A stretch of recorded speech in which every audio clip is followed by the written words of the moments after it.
वृंदावन की पवित्र भूमि पर राधा रानी का प्रकट एक अलौकिक घटना मानी जाती है। कहा जाता है कि बरसाने के पास स्थित रावल गांव में राजा वृषभानु और रानी कीर्ति ने जन्म के अनेक वर्षों बाद भी संतान का सुख नहीं पाया था।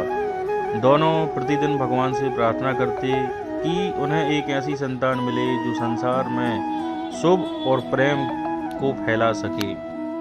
एक दिन राजा वृषभानु यमुना के तट पर स्नान करने गए।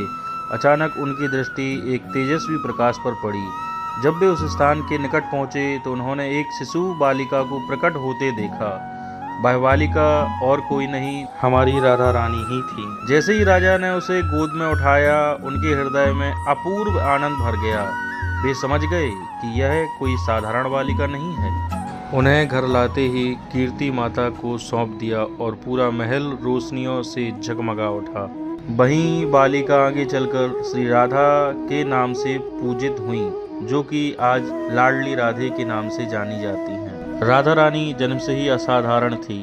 बचपन में भी जब वे अपने नयन नहीं खोलती थीं, तब नंद बाबा और यशोदा जी छोटे कृष्ण को लेकर उनसे मिलने आए। जैसे ही कृष्ण उनके पास आए, राधा रानी ने पहली बार अपनी आंखें खोलीं। सभी समझ गए कि यह प्रेम का ऐसा बंधन है जो जन्म से चला आ रहा है। बाल्यकाल से ही राधा और कृष्ण के बीच एक अनोखी मधुरता थी। दोनों गोपियां और गोपों के साथ यमुना तट पर खेलते, वन में कदम वृक्षों के नीचे झूला झूलते और मुरली की धुन पर रास रचाते। वृंदावन की हर गली, हर कुंज, हर पवन में राधा कृष्ण का प्रेम बसता गया। कहा जाता है कि अगर कृष्ण संगीत है तो राधा भाव, कृष्ण सृष्टि है तो राधा शक्ति।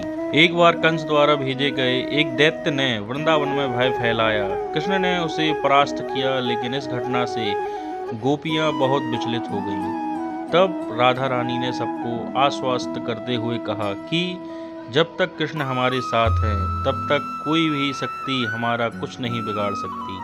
सभी के मन से भय दूर हो गया। राधा की करुणा और धैर्य का यह अद्भुत रूप देखकर सभी प्रसन्न हुए। इसके बाद समय बीतता गया। जब कृष्ण को मथुरा जाना पड़ा, तब राधा ने उन्हें रोका नहीं। उन्होंने कहा, तुम जहाँ भी रहो, मैं तुम्हारे प्रेम में वहीं स्वयं को पाऊंगी।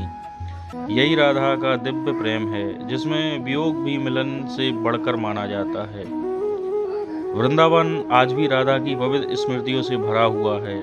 बरसाने की लट्ठमार होली, नंदगांव की रासलीला और वृंदावन की गलियां आज भी कहती हैं कि राधा केवल एक देवी नहीं, प्रेम का सर्वोच्चम रूप है।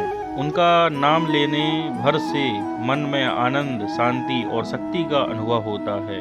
राधा रानी वह शक्ति है जिन्होंने संसार को सिखाया कि सच्चा प्रेम त्याग, विश्वास और दिव्यता का प्रतीक होता है। इसलिए कहा जाता है कि राधा के बिना कृष्ण अधूरे हैं और कृष्ण के बिना राधा। ऐसे ही राधा कृष्ण की लीलाओं को देखने के लिए और ठाकुर जी, बाके बिहार जी, राधा रानी के नित्य दर्शन करने के लिए हमारे चैनल को सब्सक्राइब करें और शेयर करें। और अगर आपको वीडियो पसंद आई तो राधे राधे जरूर लिखें। जय श्री राधे।